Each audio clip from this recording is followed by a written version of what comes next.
So, aku mau kasih konsep tentang yang disebut dengan counter atau dalam bahasa Indonesia ini namanya penghitung. Nah, di dalam bahasa Jepang, counter itu digunakan untuk memodifikasi angka.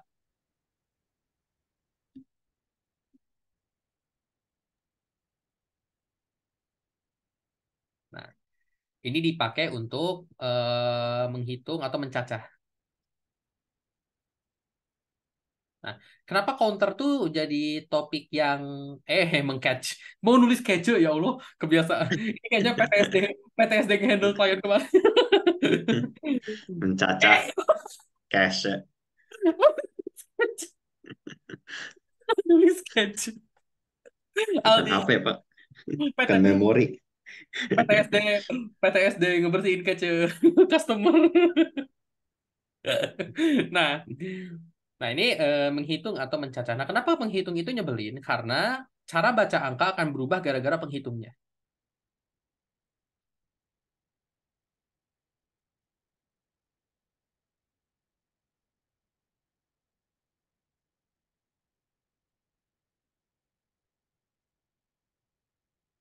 Nah, contoh penghitung yang biasa paling awal dipelajari oleh mereka yang belajar bahasa Jepang, ya contoh penghitung yang paling awal, gitu ya, yang paling awal dipelajari oleh mereka yang belajar bahasa Jepang adalah jam.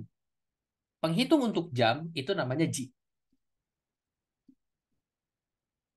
Nah, nah, penghitung untuk jam, gitu ya, jam itu dibacanya ji.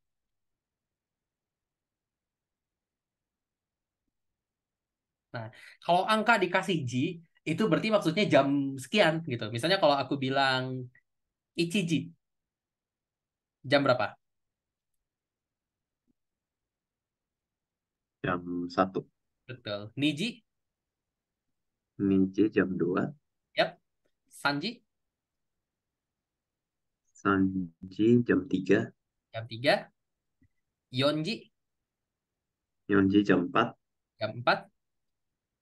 Goji, Goji jam 5. jam 5. Rokuji, Jam 6. jam 6. Nanaji, Jam 7. jam 7. Hachiji, Hachiji jam 8. jam 8. Kuji, kalau enggak Kyuji, Kuji salah ya. ya jam 9. 9. Juji, Juji jam 10. jam 10. Juichiji, Juichiji jam 11. jam 11. Juniji, Juniji jam 12. jam 12. Nah, terus kita kemarin kan udah pernah belajar Gozen sama Gogo. Masih inget nggak? Ya, Gozen apa tadi? Gozen pagi, Yap, AM ya. Kalau Gogo. Gogo malam, PM. Nah, gabungin Gozen Gogo dengan jam dan kita bisa ngomong jam pakai bahasa Jepang. Gozen Rokuji.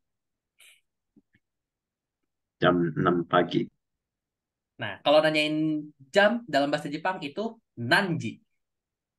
Nanji. Nah, seperti yang bisa dilihat, 9 aja Q tapi berubah jadi kuji. Gitu. My question, Hmm. Ima nanji. Ima Apa? nanji desu ka? Ima nanji desu ka? Sekarang jam berapa? Sekarang jam 8 berarti Hachiji. Hachiji desu. Good. Gitu. Hachiji Gogo. Gimana? Balikin, gogonya dulu, gogonya dulu. Oh, Gogo dulu. Gogo Hachiji. Gitu. Gogo Hachiji desu. Betul. Malam jam 8. Nah, nah, ini penghitung buat jam. Nanti di dalam bahasa Jepang ada penghitung yang lain lagi, dan gara-gara penghitung, cara baca angkanya bisa jadi berubah. Contoh, untuk benda-benda yang sifatnya silindris, kita pernah belajar ada hong. Untuk menit, penghitungnya namanya fung. Apa? Put. Untuk ratusan, penghitungnya namanya hyaku. Ya.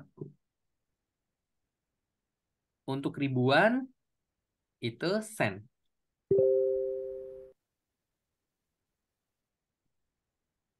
Gitu. Jadi ketika nanti angka ditempel dengan penghitung beda-beda, itu maksudnya dipakai untuk menghitung benda beda-beda ya, tergantung itu penghitungnya dipakai buat ngitung apa.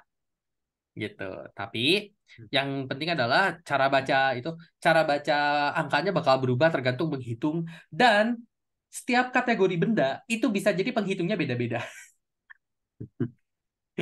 That's why this is one of the most annoying things that Japanese beginners will usually learn. Ini hal yang paling nyebelin untuk mereka yang pertama kali belajar bahasa Jepang. Tapi kalau misalnya udah biasa dengan penghitung bahasa Jepang, it doesn't sound as scary anymore kalau udah biasa. Ganbate. Gitu. Nah, jadi itu ya ini penghitung dalam bahasa Jepang. Any questions? Aman? Aman.